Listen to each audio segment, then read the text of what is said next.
It's Talk of Iowa from IPR News. I'm Charity Nebbe. Later this hour, the Rolling Hills Music Festival is a new classical music festival in Ames from August 6th through the 9th. I'll talk with Ari Dubin, the violinist who dreamed it up and is making it happen. But first, poet Mary Oliver won the Pulitzer Prize in 1984, the National Book Award in 1992, and she won over the hearts and minds of millions of readers.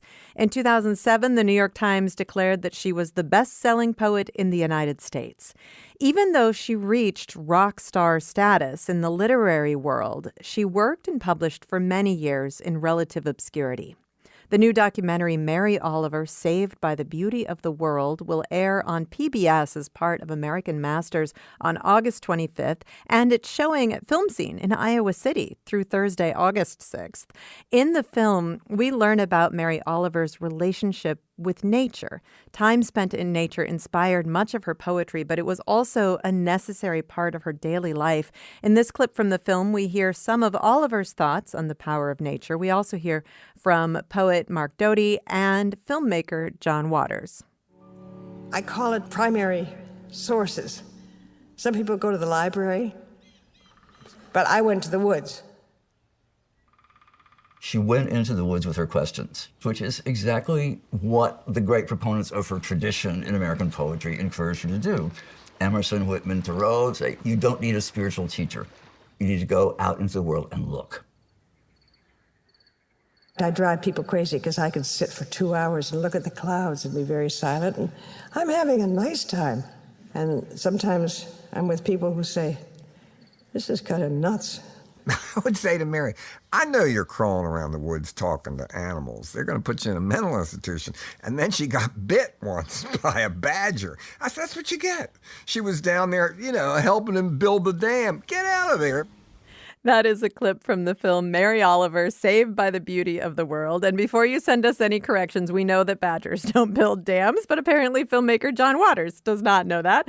The filmmaker behind this film is with me now, Sasha Waters. She is a filmmaker and professor of photography and film at Virginia Commonwealth University School of Arts. She was a professor in the cinema department at the University of Iowa from 2000 to 2012, and at least a little bit of Iowa City remains in her work because her production company is called Pie Shake Pictures. She is with me now. Hello, Sasha. Hi, thank you so much for having me. I'm sitting here laughing, even though I've heard John Waters say that, a dozen or 100 times, while we were editing the film. It is so funny because, of course, he means beaver, yes. But he says badger, but it almost doesn't matter because he's just so animated and passionate about everything he says in the film. So thank you so much for having me on. I'm so thrilled. I was in town to open the film at Film Scene, and actually it's been held over. So it will be screening through August 13th, which I'm really excited about. Oh, wonderful. Well, Sasha, tell me how this film came about for you. How did this subject find you? Yeah, so I worked on a documentary about a photographer actually named Gary Winogrand, and that was on American Masters in 2019. And I continued my relationship with them. There were other projects I was developing. I also make short films, so in some ways the short films are sort of the main way that I spend my time because the documentaries are such a big commitment. And Mary Oliver is someone who I really always loved as a poet and as a writer. I think a lot of people don't know that she also writes prose and essays, and she's just really remarkable. And actually, my very first introduction to her would have been through Iowa Public Radio, because I believe the first time I heard her was on the Writer's Almanac, which for people who are younger and don't know, the Writer's Almanac was a short daily program broadcast nationally on public radio for more than 2 decades. Starting in the early 1990s, Garrison Keillor would give us a little, history of writing events or birthdays, writers who had their birthdays on that day, and read a poem or two. And that was the first time I heard Mary Oliver. So she's been important to me for a long time. Mary Oliver was an extremely private person, which is something that we learn about her through your film. As a filmmaker, did that create a challenge for you to discover who she was beyond what all of her fans know?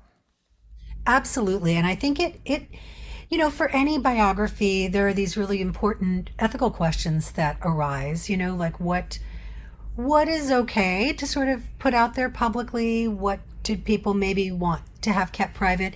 In Mary's case, because as you learn in the film, she spent 6 years on and off at Steepletop, which was the home of Edna St. Vincent Millay.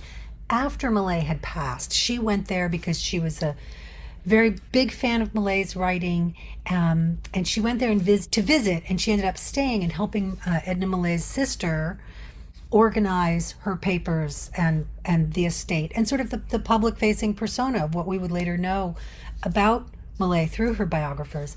And I think because of that experience, Mary Oliver was unusually sensitive to and aware of how the lives of writers or any artist or person in the public eye might be seen, or how their stories might be told after they've exited the stage. So I feel like whatever Mary left behind for her biographer, or for anyone who wants to visit her papers at the Library of Congress, she knew that people would find it. And so that in some ways gave us permission to tell the story of anything that we found in her papers. She did not leave extensive private diaries. She did not leave works in progress. There's no 39 versions of Wild Geese before we get to the 40th version. So she knew what she was leaving behind. So that was good to kind of have that, I think, as a little bit of a guardrail, knowing that she knew that her papers would be at the Library of Congress, that her biographer and others would have access to them. Throughout the film, we hear from poets and we hear from people who are fans of her work, but we also hear from people who were clearly close personal friends with her. John Waters is one of those people. But there's a part toward the end of the film where you include basically those people saying, oh, if there was something she told me that I wasn't supposed to share, I wouldn't share it with you. Yes. And I think that's important too, because I think it points to the limits of biography, right? That I actually, in the interviews, what you don't hear in the film is the framing of my question, which is I actually read a quote from an essay called Steepletop by Mary Oliver, where she's writing about her experience of being at Millay's estate. And it's this line that she says she would never want to be a biographer herself because there are always black holes. And how do you know what you've missed? And so I read that quote and asked people who knew her personally, what did I miss? And it was interesting that a few of them said, well, if I knew, I wouldn't tell you. And in John Waters' case in particular, I think because he is kind of dishy throughout the film, when he says that at the end, you realize, oh, he might seem like he's being dishy, but actually he's a very loyal friend. And I think, I don't know him, beyond having done the interview with him and having seen him once socially since then, but I think, he is a very private person. And so I think he and Mary actually have that in common, and that he was just a very respectful friend in that way. So it was very important for us to interview and speak with people who knew Mary personally, but also I think, like very good friends, there may be things that they didn't tell us. There may also be things that end up in the biography that we just didn't have time to get into in a 90-minute film. Well, and as I said, I mean, Mary Oliver was a very private person. And even as she became famous and opened up somewhat about her life and was interviewed many times, there were parts of her life that she didn't talk about until, I mean, I'm sure there were many parts of her life she never talked about, but parts of her life that she didn't talk about until much, much later in her life. And you really begin with her as an almost adult, as a 17-year-old, when she left home and she went to the woods, which feels like the most Mary Oliver thing that she could do. I know. Her life is like a fairy tale in some ways. She has this really tragically awful childhood, but she manages to survive it by spending a lot of time in the woods, even as a very young person, with her books. She talks about how she played hooky from school quite a bit, would go into the woods with her books. She called Walt Whitman her uncle, and so she really found solace in the woods and in language and in poetry from a very early age, and then left home at 17. And so I think, we didn't, again, in my fantasy 6-hour version of the film, we could have spent more time on her early childhood. She was close with her maternal grandparents. She spent time, she goes to Greenwich Village for a time, which is in the film, but she also spent some time in London, which we didn't really have time to get into. So yes, it is a little bit of a challenge with how to start the film as well, and wanting to kind of get to her life in Provincetown as quickly as possible, because that's in some ways, I think, where her life as an adult really begins. Right, where she really became who is the woman who spoke to all of us. Yes, absolutely. The one of the things that struck me as you, and we only have about a minute here, but as you follow her early life, I kept thinking, how did she think she was going to make enough money to live? She wanted to write poetry, but there clearly wasn't a practical plan. No, she didn't. She really didn't care. I don't think. I think she was, as long as she had enough to live on, enough to subsist on, she was fine. And in Provincetown at that time, you could live very cheaply and you could forage, right? I mean, there was a whole culture of foraging for food in this country that is largely gone or forgotten. Yeah. But so she and her partner Molly just lived really, really inexpensively. And they also had little side jobs. They, as you learn in the film, they did other jobs in order to be able to sustain themselves. We're going to take a short break. We'll be back in just a moment. I am talking with filmmaker Sasha Waters about her documentary, Mary Oliver, Saved by the Beauty of the World. It will air on PBS as part of American Masters on August 25th, and it has been held over at Film Scene in Iowa City and will continue to show through August 13th. More in a moment. This is Talk of Iowa from IPR News.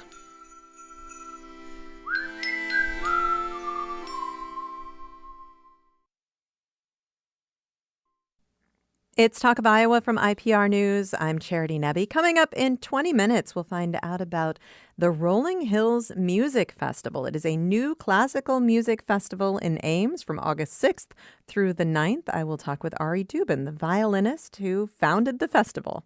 Right now, we are talking about the poet Mary Oliver and the new documentary, Mary Oliver, Saved by the Beauty of the World. It will air on PBS as part of American Masters on August 25th, and it's showing at Film Scene in Iowa City through Thursday, August 13th. And with me today is filmmaker Sasha Waters. She's a professor of photography and film at Virginia Commonwealth University School of Arts. She was also a professor in the cinema department at the University of Iowa from 2000 to 2012.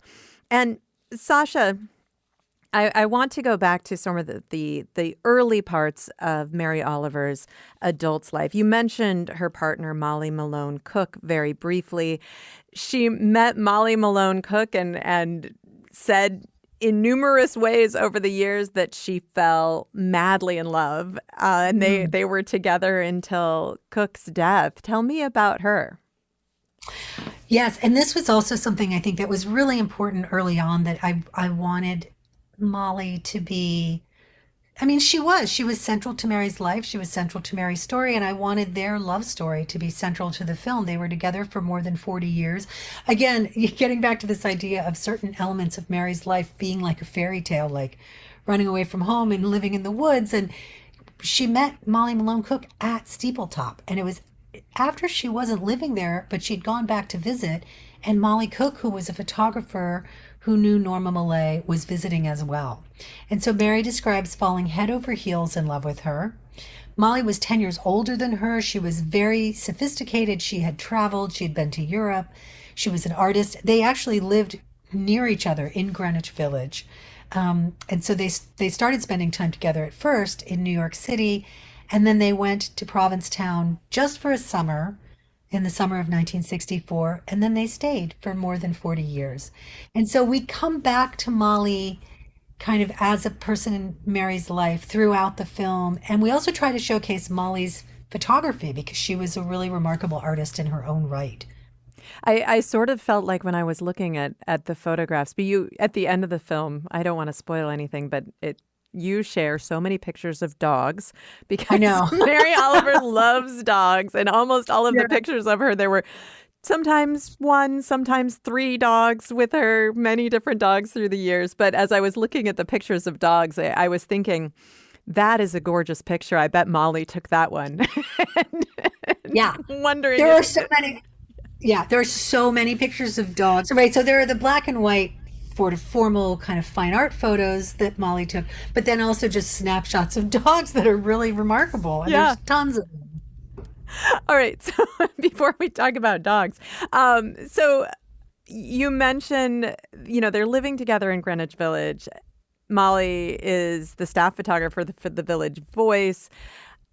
Clearly, Mary Oliver was also really moved by sort of the beatnik movement that was going on at that time. Although it's so hard from what we learn about her and her relationship with nature and her need to be in nature, it's really hard to imagine her living in Greenwich Village. I know, and especially at that time. So they lived near each other. They weren't living together yet. They actually didn't live together until they went to Provincetown. But it is really hard to imagine Mary Oliver in Greenwich Village, especially at that time.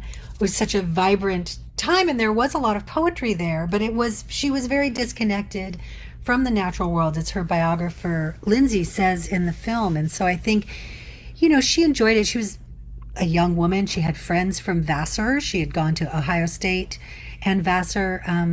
She did not graduate from either of those institutions, but I think, again, it was an important, both were important places for her to just to make friends and to be part of a kind of a larger creative and literary scene, as was the Village. And so I think later she goes to Provincetown, and she talks in some of the essays about how she doesn't really care to travel. Towards the, in the last 15 years of her life, after Molly's death in 2005, she does travel quite a bit because she's got this huge, fan base, especially across the United States. But she really is a person who is quite devoted to routine, to her personal space, her privacy, her life. And she's amazing because she can always find something new to write about. She's walking in the same woods every day for years and years and years, but she always has this sense of discovery in the work. For people who aren't familiar with Provincetown, I was one of those people until I watched your film. I didn't understand how it really grew as an artist colony and attracted creative people from all over the place. Tell me a little bit about the community that they found when they got there. Yeah, so Provincetown is the very tip of Cape Cod, which sort of juts out like a little arm from the coast of Massachusetts into the Atlantic Ocean. It's not technically, like, geographically the farthest eastern point, but it's very far east. In fact, Norman Mailer once called it, because he lived there on and off for years, he once called it the Wild West of the East. And so it's a place that really attracted outcasts, misfits, artists. It's always, for a very long time, I won't say always, but for a very long time, it's been a place that was very welcoming to queer and gay couples. So people felt like they could be safe and they could be out there before that was more widely accepted in the culture. People might also, it's funny because Provincetown is also featured in the upcoming film Tony, which is about Anthony Bourdain, because it's about his early years working in restaurants in Provincetown. So it's just kind of an interesting coincidence that both of these movies are out at the same time that feature this tiny town.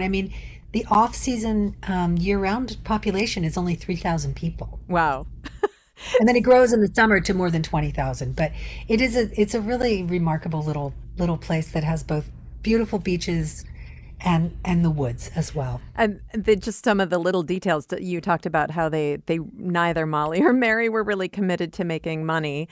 And Molly had opened up a gallery, like a fine art photography gallery, which was kind of cutting edge, but obviously not all that successful, and then transitioned into a bookstore. And that's where John Waters became part of their lives. He begged to be able to work at the bookstore, and Molly told him he could work there, but only when it was raining. Yes.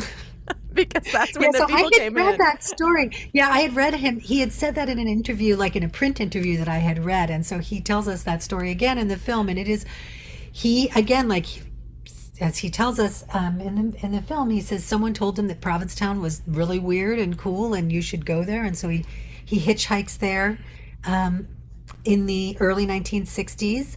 And he asked Molly for a job in her bookstore, and she said, you can come in when it rains. So he said that whenever it rained, he would just have to drop whatever he was doing and run in to help out, because that's when the bookstore would fill up. So Mary during this time is obviously spending time with Molly and living this life, but she's also spending all of this time in nature and writing. Mm-hmm. And she talks many times over the years about being having a routine, a writing routine, and Yes. she's so dedicated to her craft. When did she start to experience success? When did she start really, getting published and breaking through? What's really interesting about Mary is that she's sending out poems from a very young age. So she's getting published. Well, her first book was published in London, and then there was a reprint of it in the U.S. And then there's a long period of time between that first book, it was in the early 1960s, and the second book, or the next kind of real book. There was a chapbook in there. But she's always sending out poems, and she's sending things out to magazines and newspapers and keeping track of who's interested and who's not. So she is putting the work out there, but she's not really giving public readings. So this is an interesting thing, I think, for writers, this distinction between developing the craft, but then having enough confidence in your own voice to really put yourself out there in public.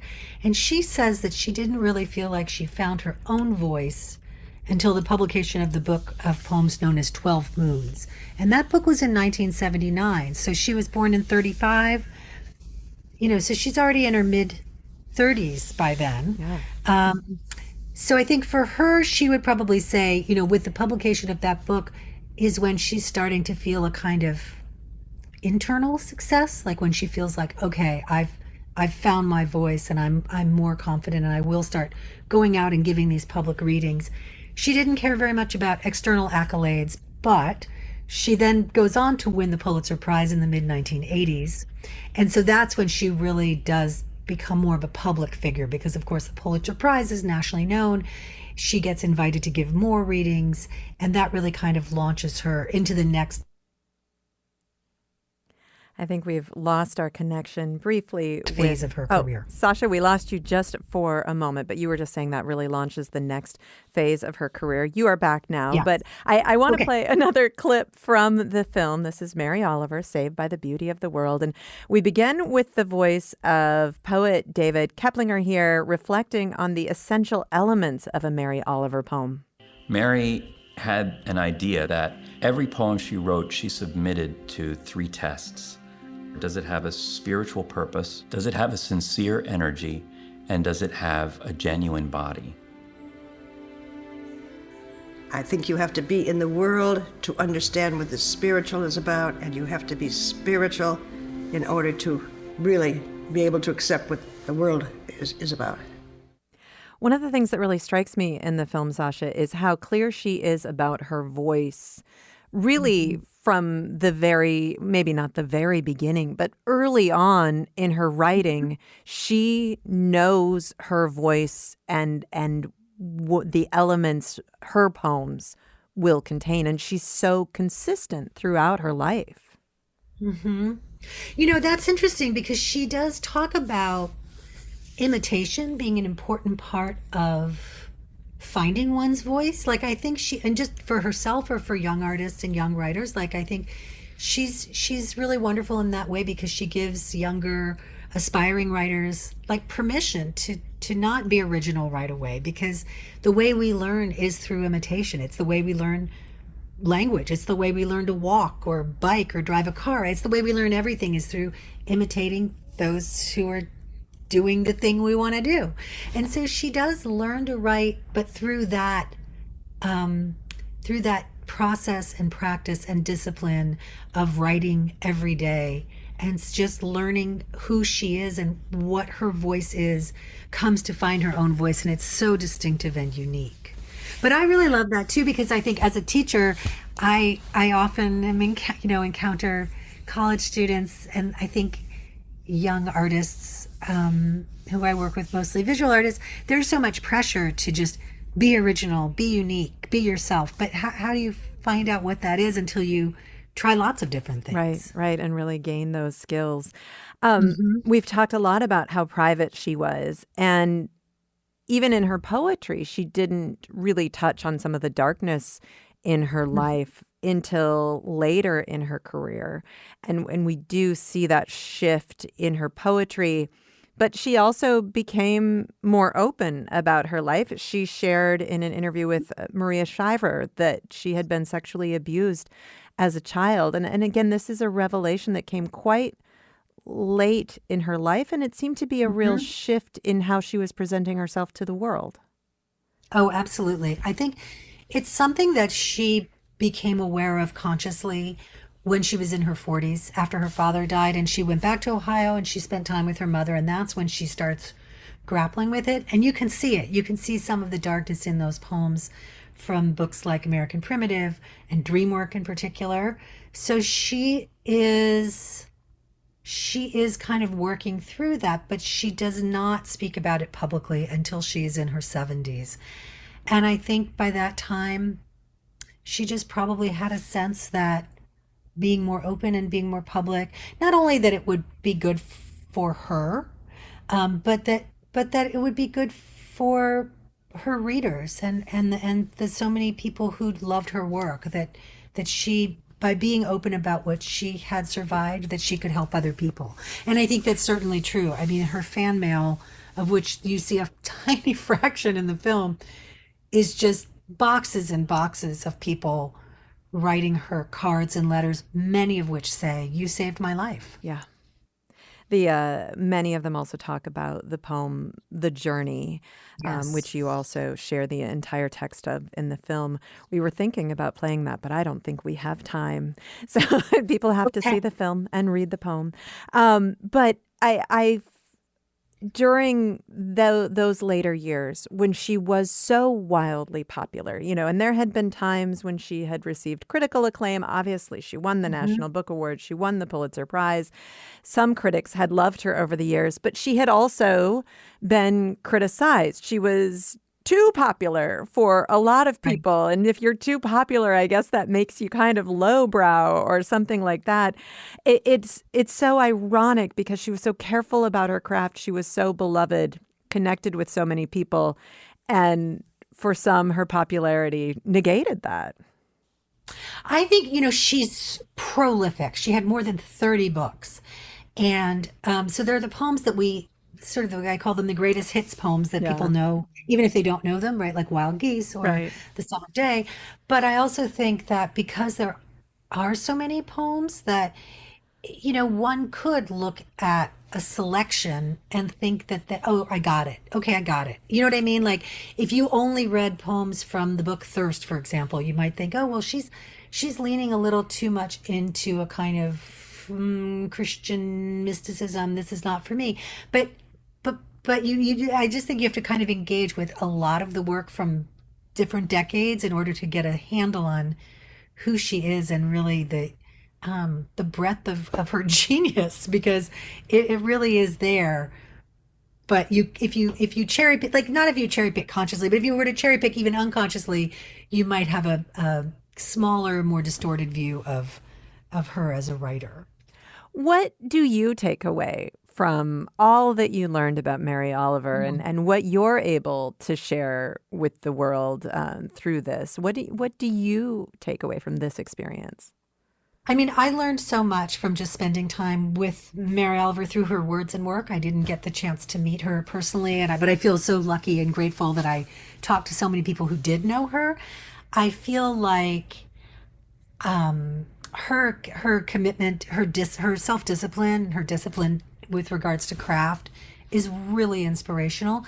And also I think her belief in herself and in the value of her own voice is just an incredible model for for anyone who's creative, but especially for young, kind of aspiring young creatives. So she's a real role model for me, even though I'm not young. I'm still aspiring, and she's a model for me as a teacher as well. Sasha Waters, thank you so much for talking with me. Thank you so much, Charity. It was great to be on. I really appreciate it. Sasha Waters is the filmmaker behind the new documentary Mary Oliver, Saved by the Beauty of the World. It will air on PBS as part of American Masters on August 25th, and it's showing at Film Scene in Iowa City through Thursday, August 13th. Talk of Iowa from IPR News.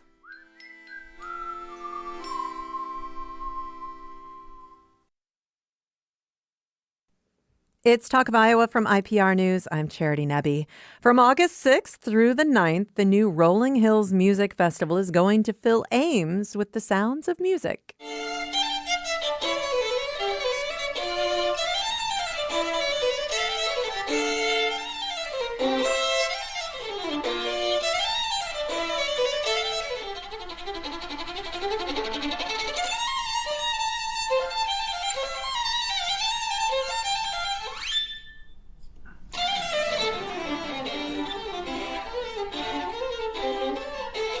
That was an excerpt from Caleb Hahn's Polishek's composition Cyclone No. 2, which will be a work featured during the Rolling Hills Music Festival, which begins on Thursday with a free strolling concert, a walk at the park at McFarland Park, and it culminates on Sunday, August 9th, with a free children's concert at the Ames Public Library. Here to tell us all about this unique and new festival is festival founder and violinist Ari Dubin. Hello, Ari.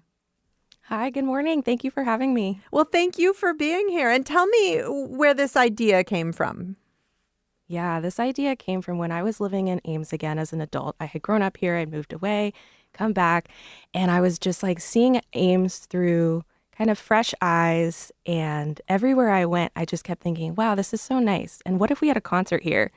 And so I'd be strolling through places like McFarland Park or Ada Hayden or wherever, and I just I saw kind of an opportunity to treat that as a stage. Like, what if we had music here? And so I really got the wheels turning about all these different concert ideas. And then one day, I don't know, the idea emerged. I was like, I think I want to have a festival. And I just knew I was going to do it. And I knew I was going to do it in the summer because while Ames has a lot of arts programming,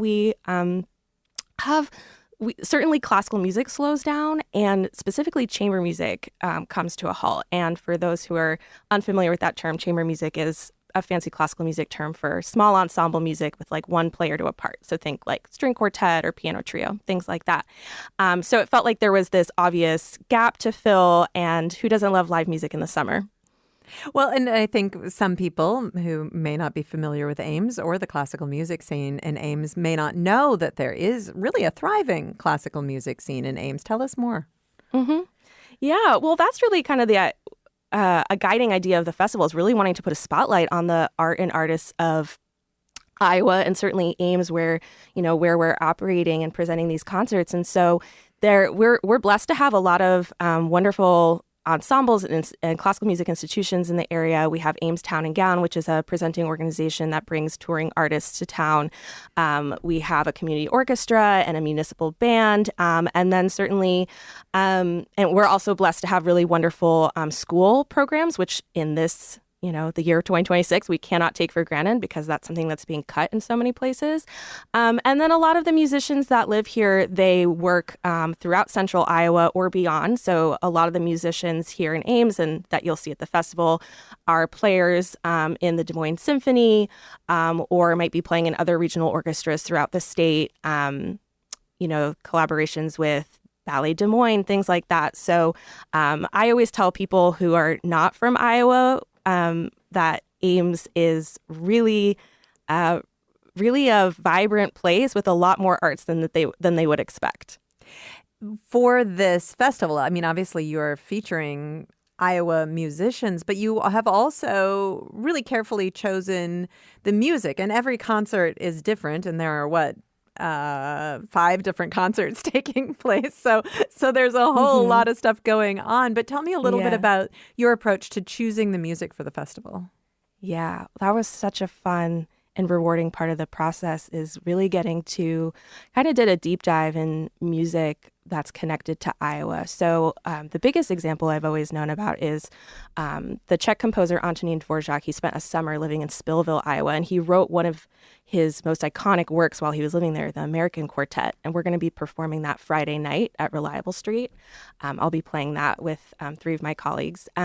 And so I knew about that. That's like the big one. But I was like, there must be other composers and other pieces that are originated here. And so I just spent a long time on my computer, mostly while my baby was napping on me, to like learn about more about Iowa musical history. And I found some people and pieces I'd never heard of. And I also discovered that some names I was familiar with are actually from here, and I had no idea. So that was really exciting. So I kind of, compiled all these lists of pieces that were connected to Iowa in some way, and took note of what I thought about them was, what was interesting about them. And from there, it's really a puzzle to start to figure out like, well, what are some common themes, or how might the mood of this piece go with that one? We have something really fast and energetic. How do we pair that with something maybe a little more calm? Or, and then, just really going from there. Kind of, I feel like it's when I'm thinking about programming, it kind of has a life of its own a little bit. Like you kind of just take inspiration from the music itself, and then you're just shaping it into some final product that you think that will be compelling for audience members. One of the things that is exciting about this festival are the variety of events that you have going on. So let's talk through them. I mentioned the free strolling concert at McFarland Park. It's called A Walk in the Park.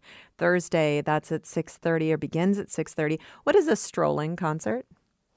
That's a good question. So basically, people are invited to walk through the park. We're going to be having musicians who are located at 4 different points along this paved trail along a pond. And so it's a really lovely walk. And so you'll be able to stop at various points along that trail and hear a little set from a soloist or duo or quartet. And then when they're done playing, make your way to the next stop. It's like a 1.5 mile loop in total, and paved. So, and it's also something that if, it's not suitable for somebody to walk the whole way, you can just come to the entrance and hear our guitar and flute duo who are going to be playing right there at the front. It's a way to walk, to really enjoy the beautiful park itself and be immersed in the landscape of where we live, with a live soundtrack is how I think of it. The forecast looks good for Thursday so far. I'm sure you're yes, everybody pray that it stays that way. All right. Yeah. And then on Friday, you're inside. You're at Reliable Street Art Gallery. Yes. And that concert does require tickets, and it's called Homeward Bound. What's that concert about? Yeah, so all the pieces deal with themes of home and connection. So we're starting with a piece by Kansas native Shelley Washington. This piece, Middle Ground, was truly inspired by the landscape and community where she grew up in Kansas. And then we're culminating with the Dvořák's American Quartet that I mentioned earlier, which originated in Iowa. And you can hear the influences of new styles of music that he encountered in the United States, Native American music, African American spirituals. He was really influenced by these styles and felt like that was the future of American music, or that was American music. And he was just like participating in that. And then you can even hear like Iowa bird calls in that piece. And then there's also a piece by the composer Maurice Ravel, a French Impressionist composer, that he wrote in honor of his the composer Debussy. And they were kind of not colleagues, what's the word I'm thinking of, but contemporaries. They're just this theme of how we're connected to place and how we're connected to each other. Now, the event on Saturday, I think, is probably the most unusual. And that is a community play-along at the Ames History Museum. That's from 1 to 3 p.m. So you are inviting anybody with classical music skills to come and join? That's right. Yeah. So when I've been at festivals that I'm performing at, or just when I was like, in grad school, and the most fun thing would be where you set all of your music aside that you have to practice really hard at, or you're getting ready for performance, and you just play for fun.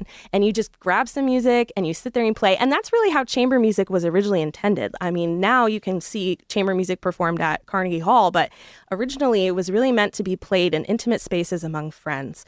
And so that's what we're going to be doing on Saturday. We have a space in the museum there where anyone can bring their instrument. We'll have sheet music that we can play some pieces together, and people are really welcome to come at all levels. We're going to have some of the festival performers there. Other professionals might come, as well as students and amateurs. And it's really just casual, fun, have a snack, and let's just enjoy music. And the cool thing, too, is that even if you're not a musician, you can still take part in this event. The museum is going to be pulling some local musical artifacts from their collection that are not typically on display. So it'll be an opportunity to get some fun Ames-specific musical history while you're in the museum. Well, and the Ames History Museum recently went under a major renovation, so it's a good time to come and visit as well. The Iowan Sounds, that's on Saturday on August 8th at the Unitarian Universalist Fellowship of Ames. And again, that's a ticketed event. So that's focusing on work composed by Iowans, contemporary work? Yeah, so this concert is a collaboration with the Iowa Composers Forum, which is an organization that's truly just dedicated to promoting the music of Iowan and Iowan-connected composers. So all the music that you'll hear on Saturday night is fairly new. We do have a world premiere of a piece that was just written a few months ago, as well as some other pieces from the last handful of years that haven't been performed in Iowa before, and certainly not in Ames. So it's a really unique opportunity to hear, like, what are Midwestern composers writing now? And some of that music takes inspiration from things that are truly so contemporary. I mean, we have a piece called Underground by Philip Wharton that is inspired by the subway in New York City. And so, that's not something that you would have heard in Mozart wouldn't have been inspired by that. So it's really and we have another piece that's inspired by putting a sound to electrical currents. So the music itself is certainly, it's contemporary and that was written now, but it's also taking inspiration from our current world. I want to play an excerpt from another song that will be featured during the festival. This is Rainy Season. Clarinetist Gregory Oakes is the principal clarinetist for the Des Moines Symphony and a professor of music at Iowa State. This is a short excerpt from a movement from his 2009 album New Dialects titled Raga Music, Rainy Season.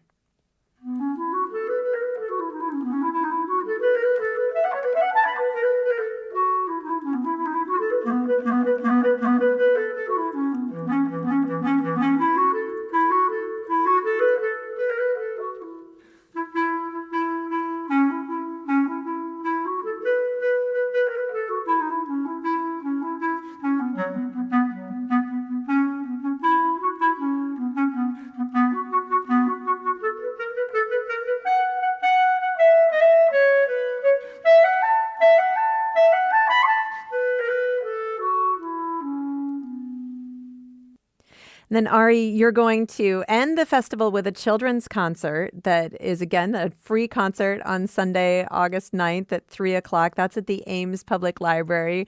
What's your hope for that concert?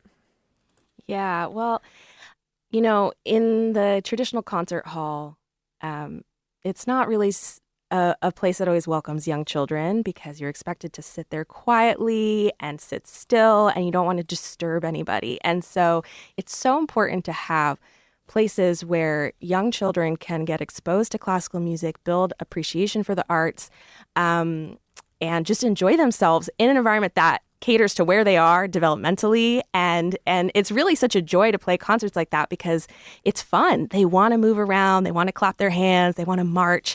And we're going to do all of that at this concert. So they will have opportunities to really move around to the music and get exposed to different styles. And most of the pieces on that program are connected to Iowa in some way.